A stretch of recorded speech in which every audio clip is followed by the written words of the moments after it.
السلام علیکم۔ آج کی ویڈیو میں بتائیں گے کہ ایک پیشنٹ کو شوگر یا ڈائبٹیز ڈائگنوز ہونے کے بعد وہ اس کا علاج یعنی دوائیوں کا استعمال کیسے شروع کرے۔ شوگر تشخیص ہونے کے بعد دوائیوں کے استعمال کے لیے ہمیں سب سے پہلے پیشنٹ کے HbA1c یعنی گلائکوسائلیٹڈ ہیموگلوبین کا ٹیسٹ کریں گے، جسے سکر تراکمی بھی کہتے ہیں۔ اسی گلائکوسائلیٹڈ ہیموگلوبین یعنی HbA1c کے بیس پر ہم پیشنٹ کے جو ڈرگ ٹریٹمنٹ ہے اس کا ہم ڈیسائیڈ کریں گے۔ جس طرح میں نے پہلے ویڈیوز میں بتایا ہے کہ یعنی جو گلائکوسائلیٹڈ ہیموگلوبین HbA1c کی جو ٹارگٹ ہے مختلف پیشنٹ میں مختلف ہو سکتا ہے۔ ایک پیشنٹ ہے، ینگ پیشنٹ ہے، اس کے لائف ایکسپیکٹنسی زیادہ ہے، تو اس میں ہم ٹارگٹ اگر HbA1c جو ہے اس کی ٹارگٹ 6.5 یا اس سے کم رکھتے ہیں۔ بعض ایڈلٹ پیشنٹ ہے جس میں کو ماربڈس ہے، 60-70 ایئر سے اوپر ہے یا 50 سے اوپر ہے، اس میں HbA1c 7 یا اس سے بلو ایکسیپٹیبل ہے۔ اور بعض پیشنٹ جو ایجڈ پیشنٹ ہے، فریجائل پیشنٹ جس میں مختلف کو ماربڈس ہے اور آلریڈی ڈائبٹک کے کمپلیکیشن ڈیولپ ہوئے ہیں، اس میں HbA1c کی ٹارگٹ 8 تک ایکسیپٹیبل ہے۔ ابھی ہم نے پیشنٹ کا HbA1c کیا تو ہم دیکھتے ہیں کہ اگر پیشنٹ میں جو ٹارگٹ ہم نے رکھا ہے HbA1c کا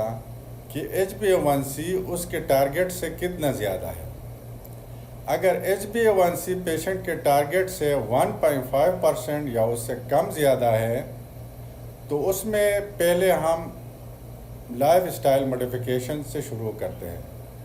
یعنی لائف اسٹائل موڈیفیکیشن میں ہم پیشنٹ کو نیوٹریشنل تھراپی ایڈوائز کرتے ہیں، یعنی خوراک میں پرہیز، وہ خوراک جو بلڈ شوگر کو کنٹرول کرنے میں مدد دیتے ہیں، اور اس کے ساتھ پیشنٹ کو ایڈوائز کرتے ہیں ایکسرسائز ایکٹیویٹیز کو زیادہ کرنا، اور اس کے بعد جو ویٹ کو اگر پیشنٹ اوور ویٹ ہے، اوبیس ہے، ویٹ کو کسی حد تک کم کرنے کے لیے ہم ایڈوائز کرتے ہیں۔ یعنی اگر اس کا HbA1c کی ٹارگٹ جو ہے 1.5 سے کم ہے تو ہم 3 مہینے تک تقریباً ایک آپشن ہمارے پاس یہ ہے کہ ہم صرف لائف اسٹائل موڈیفیکیشن ایڈوائز کرتے ہیں۔ پھر 3 مہینے بعد ہم دیکھتے ہیں کہ اگر وہ اپنے ٹارگٹ کو اچیو کرتا ہے، بس وہ لائف اسٹائل موڈیفیکیشن ہی اس کے لیے کافی ہے۔ لیکن بعض اوقات ہم لائف اسٹائل موڈیفیکیشن کے ساتھ مونو تھراپی یعنی میٹ فارمین گلوکوفیج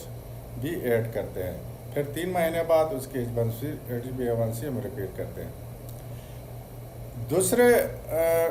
آپشن میں اگر ایک پیشنٹ کا HbA1c اس کے ٹارگٹ سے 1.5% سے زیادہ ہے تو اس میں ہم ڈوئل تھراپی استعمال کرتے ہیں۔ یعنی جو بھی اینٹی ڈائبیٹک یعنی ٹائپ 2 ڈائبٹیز کے لیے جو بھی دوائی استعمال ہوتے ہیں ان میں ہم 2 دوائیوں سے اسٹارٹ کرتے ہیں۔ اگر اس کے HbA1c اس کے ٹارگٹ سے 1.5% زیادہ ہے، پھر 3 مہینے بعد دوبارہ HbA1c کو ریپیٹ کرتے ہیں اور ہم اس کے ٹریٹمنٹ کو ریویو کرنے پہ سوچتے ہیں۔ اگر پیشنٹ کی HbA1c پہلے سے 9 سے زیادہ ہے، HbA1c 9 سے زیادہ ہے لیکن پیشنٹ اسمپٹومیٹک ہے، کوئی سمپٹم کوئی اعراض وغیرہ پیشنٹ کو نہیں ہے، پیشنٹ کو صرف بلڈ شوگر زیادہ ہے لیکن اس کے کوئی علامات نہیں ہے، تو اس میں ہم ٹرپل تھراپی استعمال کرتے ہیں۔ یعنی جو ڈائبٹیز کے لیے جو دوائی استعمال ہوتے ہیں اس میں 3 دوائیوں سے اسٹارٹ کرتے ہیں، پھر 3 مہینے بعد اس کی HbA1c ریپیٹ کر کے اس کو ٹریٹمنٹ کو ریویو کرتے ہیں۔ اگر پیشنٹ کے HbA1c 9 سے زیادہ ہے لیکن وہ سمپٹومیٹک بھی ہے، اس میں میٹابولک یا کیٹابولک سمپٹم ہے، پیشنٹ کا جو ہے اس میں سمپٹم یہ ہے کہ اس کو پولیڈپسیا زیادہ پیاس لگ رہا ہے، پولیوریا اس کو پیشاب زیادہ ہوتا ہے، پیشنٹ کا ویٹ لاس ہو رہا ہے، پیشنٹ کو بہت زیادہ تھکاوٹ ہے، اس میں برننگ فیٹ، اس کے انفیکشنز وغیرہ ہو رہے ہیں، وہ ٹھیک نہیں ہو رہے ہیں، تو اس صورت میں ہم پیشنٹ کو پہلے سے انسولین سے سٹارٹ کرتے ہیں اور ساتھ میٹ فارمین جسے منظم یا گلوکوفیج وغیرہ وہ بھی انسولین کے ساتھ ایڈ کرتے ہیں، اور ساتھ پھر 3 مہینے بعد HbA1c ریپیٹ کر کے ٹریٹمنٹ کو ریویو کرتے ہیں۔ ان سارے کیس میں ہم